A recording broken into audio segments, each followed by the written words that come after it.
Okay, this is Mark coming to you from Baker's Green Acres, and today's the 7th of April, 2018, and I thought I'd do a follow-up on that video I did yesterday about doing mushroom logs, and my helpers are still helping me.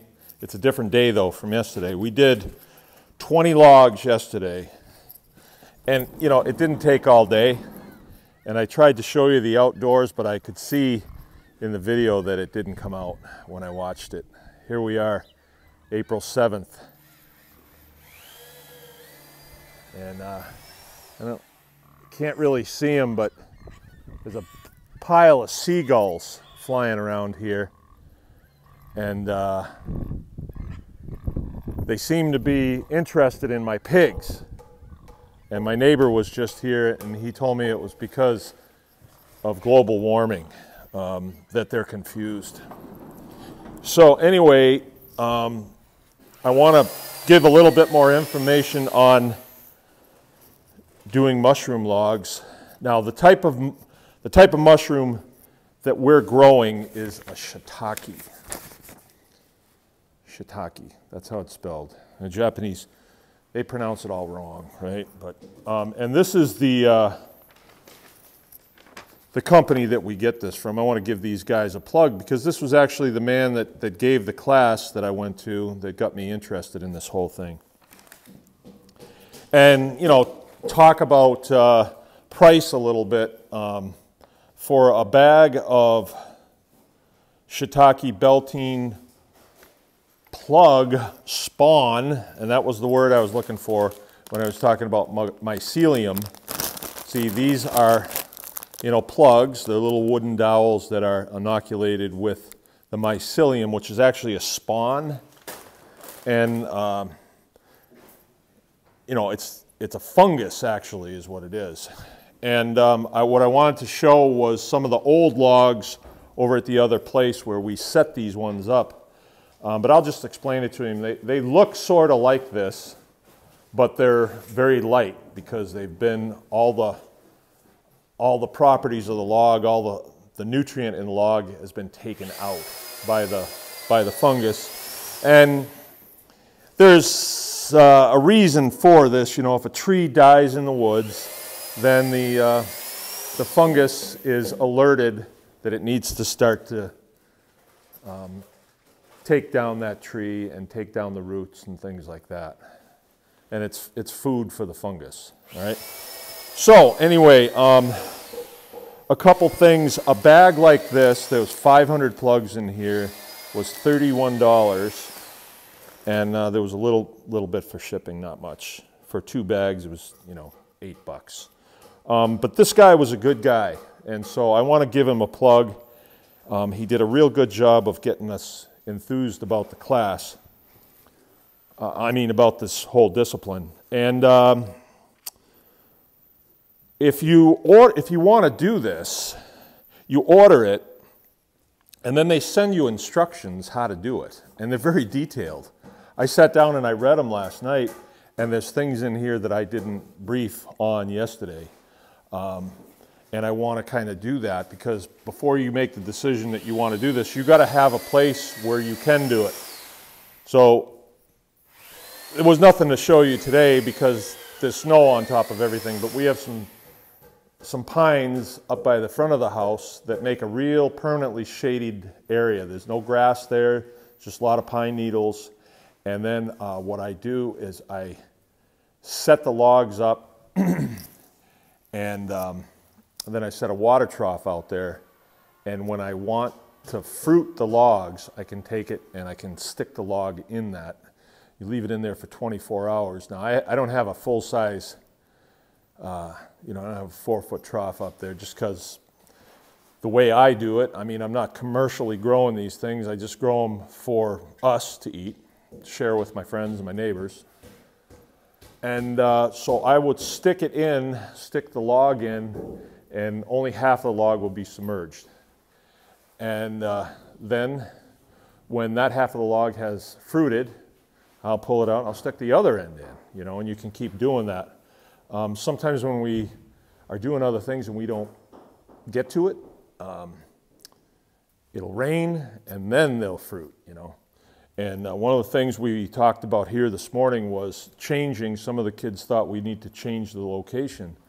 The problem with that is they wanted to put it out on the back 40 where there's a real shady spot and it's kind of swampy, and they thought that that would be good because we would have water there to force fruit the logs. But I didn't think that was a good idea, because what will happen is you'll get a rain at night and you wake up in the morning and it's sunny, you know, so you can have a pretty torrential rain at night in the summertime, and you kind of forget about it, and you'll be walking by and all of a sudden it's loaded with mushrooms. And you got to watch them, because the mushrooms will fruit, and you want them when they're still turned down on the edges. If you leave them there too long, they get straight and then they start to split and they get tough. So you want them when they're just about right. You look at them and they'll look right to you. They go too long and they start looking not too right. They start looking leathery and not like something you'd want to eat. But when they first come out, they look really good. And this is a dynamite thing too, because you can take a bunch of logs here, throw a few bucks at it and some skilled labor, like we got going on over here, and you get a really neat thing out of it that you can put on your table and eat. Another thing that you can do, you can think about this, is you can dry them. So you cut them up in about half-inch strips, and then you put them in a dehydrator, and then you'll have them all winter long. You can throw them in a pot of soup or something like that. There's all kinds of things like this that you can do that, I don't know, I might not, if I was, had nothing to do, I might sit down and do this, but I always kind of keep a running tally of jobs that I can put unskilled people on, and they'll build their skills by doing this. And at first these guys didn't think this was so much fun, but then today they said, hey, that was okay, we wouldn't mind doing that again. And so we're going to do another set of 20 logs. And I think that's about right. We'll have 40 out there, and then next year we'll put another 20 out, and then another 20. We're using plug spawn this time, and it's a little slower to run through the logs than if we use the sawdust, and then you have this little applicator that you stick in the sawdust, and you put it in the hole, you whack it on the top, and it just plunges it down in to the hole. That process has to be followed with waxing the hole, so that when that stuff dries out a little bit, it doesn't come out. Also, there's birds that will come and pull it out. They'll eat that mycelium. They like it. Woodpeckers and stuff. Actually, woodpeckers, they kind of live off that stuff. And also, you don't want insects to get in there, because that'll draw the woodpeckers in there too. So you wax it over. They will go through it, and I've seen where people have actually put up nets to keep the birds away. It never affected our production though, so I never worried about it. A little bird action out there, probably it's the way it's supposed to be. If you wanted to do this, and let's say you want to go to farmers markets with it and things like that, you wanted to make some money with it, you could. I don't like farmers markets at all. I think they're a bad idea. They just are. But what you probably want to do is start to build a database of people around you that are maybe somebody that's growing chickens, and maybe you can trade them mushrooms for chickens. And this is just one type of mushroom. There's lots of them. This is one that we kind of settled on, and we kind of like the way they taste, and they grow easy, and it's not that hard to do. And I have a story to go along with this. I was stationed in Japan when I was in the Air Force, and I was on this eternal search for firewood. I lived off the base, and the houses over there are cold, and they don't have heating systems in them. You just got to live with it. So I built a wood stove, and I went downtown, I found pipe, so I made a wood stove, and I never really asked anybody, I just did it. I just put it in the house because it was so cold sometimes. And so I was always looking for firewood, you know. I was taking chalks off the flight line and burning them, you name it. But I would go out in the woods, and around that area, you go 5 minutes outside of town, and you're in a place where nobody goes. It's just woods. It's just old growth woods. Japanese people do not like to go in the woods for some reason. I think it's a Godzilla thing. I'm not really sure. But I would be out in the woods a lot because I like to be in the woods. And one time, I was on a search for firewood, and I found all these logs that somebody had stacked up out in the woods. These really nice logs. They sort of look like these logs that I got. And so nobody was around, and I thought, looks like nobody wants them, so I took a bunch. And I had to walk a long way with them, you know.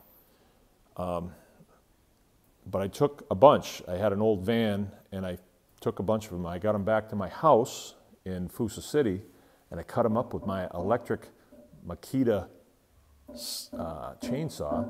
That's all you could get. And I stacked them up alongside of my house, and I was going to burn them. I did this in the summertime. Then along about fall time, a Japanese lady was walking past my house. Of course, the house is very close to the road. And she pointed to these mushrooms that were growing all over this set of logs there. And she indicated to me, she didn't speak English, that you could eat some. So I gave her a handful of them. And then I thought, well, I've always been told don't eat mushrooms, but I ate a couple of them, and I was okay, and they tasted good. Then I sauteed some. They were good. Nobody really around there, my friends wouldn't eat them. But that was my first experience with shiitake mushrooms. And I thought it was just a fluke. But now I know that somebody had stacked them up out there. And then this American GI comes along and steals them and uses them for firewood. Well, that's my shiitake mushroom story. True, every bit of it.